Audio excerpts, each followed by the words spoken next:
নমস্কার সম্মানীয় দর্শক বন্ধুগণ, অন্নপূর্ণা ভাণ্ডারের টাকা 1 জুন থেকে আপনাদের অ্যাকাউন্টে পাঠাবে সরকার। এর আগেই আজ 22 মে বড় আপডেট চলে এলো। ইতিমধ্যেই জেলায় জেলায় অনেকেরই নাম বাদ যাচ্ছে, অর্থাৎ অন্নপূর্ণা ভাণ্ডারের টাকা অনেকেই পাবেন না। আপনারা জানেন, লক্ষ্মী ভাণ্ডার প্রকল্পে যারা টাকা পাচ্ছিলেন, প্রথমে বলা হয়েছিল তারা সকলেই অন্নপূর্ণা ভাণ্ডারের টাকা পাবেন। তবে সেটা কিন্তু সম্পূর্ণ সত্য নয়। অনেকেই লক্ষ্মীর ভাণ্ডারের টাকা পেলেও অন্নপূর্ণা ভাণ্ডারের টাকা পাবেন না। কেন পাবেন না, কি কি কারণ রয়েছে, আপনি আদৌ লক্ষ্মী ভাণ্ডারের টাকা পেলে অন্নপূর্ণা ভাণ্ডারের টাকা পাবেন কি পাবেন না, সম্পূর্ণ আপডেট জানতে ভিডিওটি দেখুন। অন্নপূর্ণা যোজনা চালুর আগে লক্ষ্মীর ভাণ্ডার প্রকল্পের উপভোক্তাদের তালিকা যাচাই প্রক্রিয়া শুরু হয়েছে নদিয়া জেলায়। কারা নতুন প্রকল্পের সুবিধা পাবেন এবং কারা বাদ পড়বেন তা খতিয়ে দেখতে ইতিমধ্যেই প্রশাসনিক স্তরে তদন্ত শুরু হয়েছে। জেলা প্রশাসন সূত্রে খবর, রাজ্য সরকারের নির্ধারিত শর্ত মেনেই উপভোক্তাদের তথ্য যাচাই করা হচ্ছে। প্রশাসনের এক আধিকারিক বলেন, সরকারি প্রকল্পের তালিকা স্বচ্ছ রাখা এবং প্রকৃত উপভোক্তাদের চিহ্নিত করতেই এই উদ্যোগ নেওয়া হয়েছে। সেই অনুযায়ী তদন্ত চলছে। তৃণমূল সরকারের আমলে নদিয়া জেলায় প্রায় 14 লক্ষ মহিলা লক্ষ্মীর ভাণ্ডার প্রকল্পের সুবিধা পাচ্ছিলেন। তবে সাম্প্রতিক এসআইআর প্রক্রিয়ার জেরে বহু মহিলার নাম ভোটার তালিকা থেকে বাদ পড়েছে বলে প্রশাসনিক সূত্রে জানা গিয়েছে। তাদের মধ্যে অনেকেই লক্ষ্মীর ভাণ্ডারের উপভোক্তা ছিলেন। ফলে নতুন অন্নপূর্ণা যোজনার কারা সুবিধা পাবেন সেই প্রশ্ন উঠছিল। বিশেষ করে মৃত, স্থানান্তরিত এবং অনুপস্থিত ভোটারদের নাম চিহ্নিত করার কাজ শুরু হয়েছে ব্লক ও মহকুমা স্তরে। রাজনৈতিক মহলের মতে, বিধানসভা নির্বাচনের আগে বিজেপি মহিলাদের জন্য মাসিক 3,000 টাকা আর্থিক সহায়তার প্রতিশ্রুতি দিয়েছিল।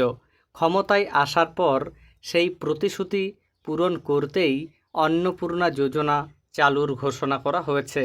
ইতিমধ্যেই সরকারি নোটিফিকেশন প্রকাশিত হয়েছে। সেখানে জানানো হয়েছে, বর্তমানে লক্ষ্মীর ভাণ্ডারের সমস্ত উপভোক্তাকে অন্নপূর্ণা যোজনায় স্থানান্তর করা হবে। তবে তার আগে পুনরায় তালিকা যাচাই করা হবে। ভুয়ো বা অযোগ্য উপভোক্তাদের নাম বাদ দেওয়া হবে। সরকারি নির্দেশিকা অনুযায়ী 25 থেকে 60 বছর বয়সী মহিলারা এই প্রকল্পের আওতায় আসতে পারবেন। প্রতি মাসে 3,000 টাকা করে আর্থিক সহায়তা সরাসরি আধার সংযুক্ত ব্যাংক অ্যাকাউন্টে ডিবিটির মাধ্যমে পাঠানো হবে। আগামী 1 জুন 2026 থেকে এই প্রকল্প কার্যকর হওয়ার কথা রয়েছে। তবে প্রকল্পে অন্তর্ভুক্তির ক্ষেত্রে একাধিক শর্ত আরোপ করেছে নতুন বিজেপি সরকার।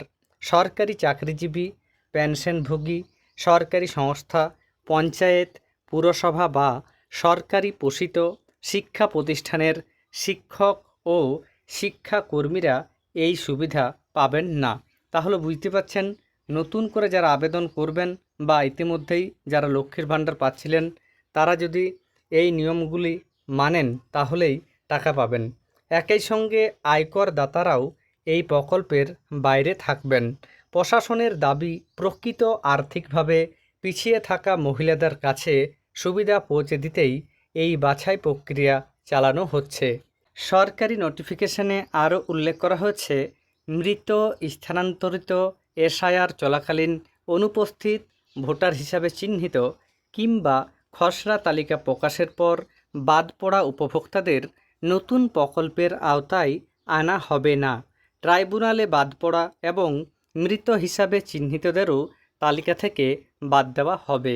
প্রশাসনিক সূত্রে আরও জানা গিয়েছে, যেসব উপভোক্তা এসআইআর ট্রাইব্যুনালে আবেদন করেছেন অথবা নাগরিকত্ব আইনের অধীনে আবেদন জমা দিয়েছেন, তাদের আবেদন নিষ্পত্তি নেওয়া হওয়া পর্যন্ত আর্থিক সহায়তা স্থগিত রাখা হবে।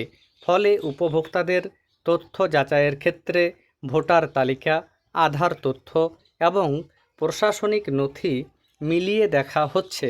ইতিমধ্যেই জেলা প্রশাসনের তরফে ব্লক ডেভেলপমেন্ট অফিসার এবং শহরাঞ্চলের সাব ডিভিশনাল অফিসারদের বিশেষ নির্দেশ পাঠানো হয়েছে। গ্রামীণ ও শহরাঞ্চলে আবেদন যাচাই করে যোগ্য উপভোক্তাদের তালিকা তৈরি করা হবে এবং তা জেলাশাসকদের অনুমোদনের জন্য পাঠানো হবে। তাহলে বুঝতে পারছেন, যারা লক্ষ্মীর ভাণ্ডার পাচ্ছিলেন তারা যে সকলেই অন্নপূর্ণা ভাণ্ডারের টাকা পাবেন এমনটা কিন্তু নয়। অনেকেই এই প্রকল্পের টাকা পাবেন না। আমি আপনাদের সামনে যে প্রতিবেদনটা তুলে ধরলাম সেটা একটা বিশেষ জেলার। তবে আপনাদের জানিয়ে রাখি, আরও অন্যান্য মাধ্যম থেকে যে আপডেট আসছে সেই আপডেট অনুযায়ী 25 মের মধ্যে প্রতিটি জেলায় কারা যোগ্য, অর্থাৎ লক্ষ্মীর ভাণ্ডার প্রকল্পে যারা টাকা পাচ্ছিলেন তাদের মধ্যে যারা অন্নপূর্ণা ভাণ্ডারের টাকা পাওয়ার যোগ্য তাদের সমস্ত কাজ খতিয়ে দেখা হবে।